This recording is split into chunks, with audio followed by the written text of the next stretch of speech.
वालेकुम भाई। तमाम भाई ठीक ठाक है भाई। पाकिस्तान का अफगानिस्तान का दूसरा 20 लगा है।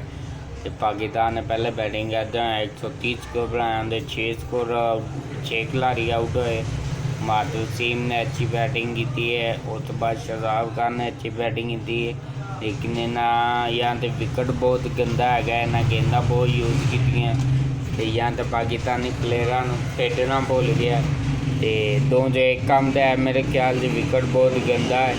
तो बाकी इन्होंने चाहिए कि स्पिनर ज़्यादा तो ज़्यादा तो सीम गेंद करवाओ, इन्हें पेस नाल ना गेंद करवाओ, कोई जेन नाल गेंद करवाओ ताकि ना कि लेंदे पहले मैच वांगू ना हो, इंशाल्लाह पाकिस्तान विन हो सके। बाकी जिस तरह अच्छे जेन ना करवा, पहले मैच फ़हीम अशरफ को कोई आउट नहीं करवाया गया, इस मैच फ़हीम अशरफ को बाहर पाया गया।